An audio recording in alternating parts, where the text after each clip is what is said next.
kami dari kelompok 4. Di sini kami akan menjelaskan penerapan hukum Bernoulli pada kincir air. Adapun nama-nama kelompok kami yaitu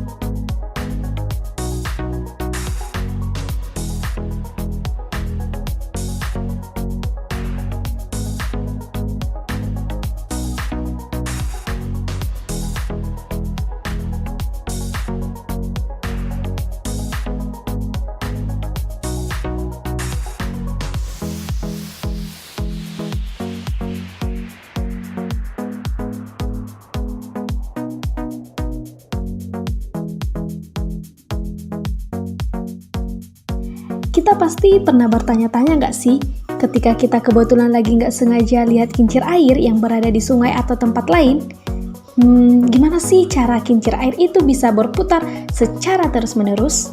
Ternyata hal itu bisa terjawab lewat hukum Bernoulli loh. Mau tahu penjelasan lebih lanjutnya?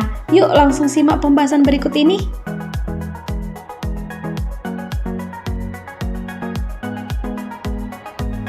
Sejarah hukum Bernoulli berasal dari seorang ilmuwan bernama Daniel Bernoulli. Beliau adalah seorang ahli matematika yang lahir di Groningen, Republik Belanda pada 8 Februari 1700 dan wafat di Basel, Republik Swiss pada 27 Maret 1782. Bernoulli lahir di keluarga yang udah lama berkecimpung di bidang matematika. Hal itu membuat Bernoulli nggak hanya tumbuh di lingkungan keluarga yang patuh dan berpendidikan untuk ilmu pengetahuan, tapi juga kompetitif. Ibunya bernama Doretta Falkren, sementara ayahnya bernama John Bernoulli, yang merupakan seorang kepala matematika di Groningen. Ia juga memiliki seorang kakak laki-laki bernama Nicholas Bernoulli dan seorang adik laki-lakinya bernama Johan. Pada tahun 1738, Bernoulli berhasil mempublikasikan hasil penelitiannya terkait dengan fluida mekanis dalam sebuah tulisan berjudul Hidrodinamika. Di dalam tulisan tersebut, Bernoulli menjelaskan mengenai dasar teori kinetik gas dan hubungannya dengan hukum Boyle, serta bekerja sama dengan Euler untuk pengembangan persamaan Euler-Bernoulli. Ia menerapkan gagasan konservasi energi ke dalam fluida yang bergerak berdasarkan gagasan awal yang pernah ia pelajari dari Johan dulu. Melalui penelitiannya tersebut, Bernoulli juga merumuskan efek Bernoulli yang menjelaskan tentang gaya angkat pesawat.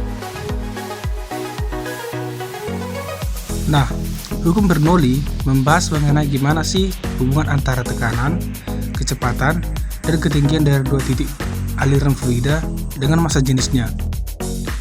Hukum Bernoulli ini diturunkan dari hukum kekekalan energi mekanik.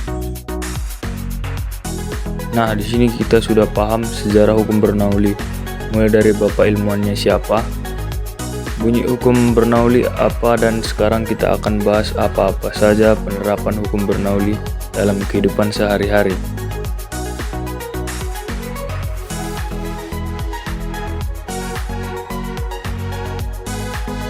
Sebelum lebih lanjut lagi, ada baiknya kita pahami dulu apa itu kincir air. Kincir air adalah sebuah alat berbentuk lingkaran yang dibangun di sungai. Alat ini berputar pada sumbunya karena adanya dorongan aliran air sungai yang cukup deras. Sejalan dengan berputarnya kincir, alat ini sekaligus mengalami air dari sungai dan menumpahkannya ke talang atau penampung air.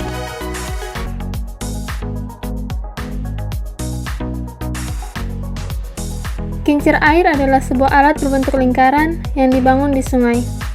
Alat ini berputar pada sumbunya karena adanya dorongan aliran air sungai yang cukup deras. Sejalan dengan berputarnya kincir, alat ini sekaligus mengambil air dari sungai dan menumpahkannya ke talang atau penampung air. Alat dan bahan yang digunakan dalam percobaan kincir air ini adalah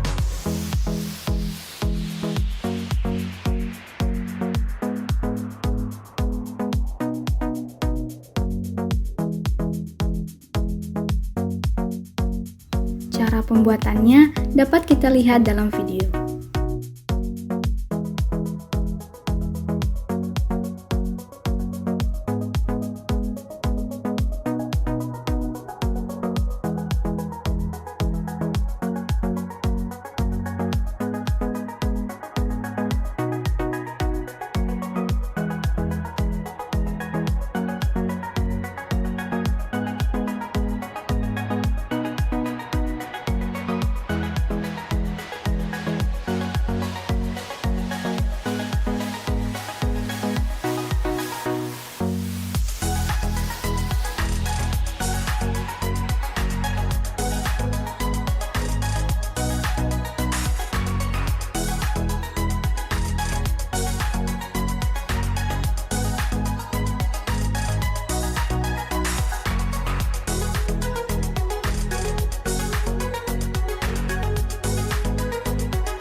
Adapun prinsip kerjanya sebagai berikut. Proses kerja pada kincir air adalah saat air mengalir mengenai kincir, maka bila-bila pada kincir air akan berputar pada porosnya. Semakin kuat air mengalir mengenai kincir, maka bila-bila pada kincir air akan berputar semakin kuat. Adapun kelebihan dan kekurangan dari kincir air adalah: 1. Keuntungan: tidak membutuhkan energi listrik untuk menggerakkannya.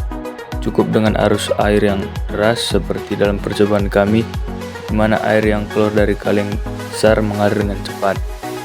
2. Mudah untuk dipindahkan. 3. Konstruksi yang tergolong sederhana. 4. Hemat biaya dalam pembuatannya. 5. Energi yang tersedia juga tidak akan habis sepanjang komponen hidrogolisnya dapat kita jaga. Adapun kekurangannya yaitu: 1. Tidak dapat mengantarkan listrik apabila arus airnya pelan. 2. Membutuhkan banyak ruang. 3. Terdapat dampak suara dan deru suara yang dapat mengganggu sebagian masyarakat yang tinggal di dekatnya. Sekian hasil penerapan materi kami dan praktek yang kami lakukan dari penerapan hukum Bernoulli pada kincir air. Terima kasih dan salam sukses.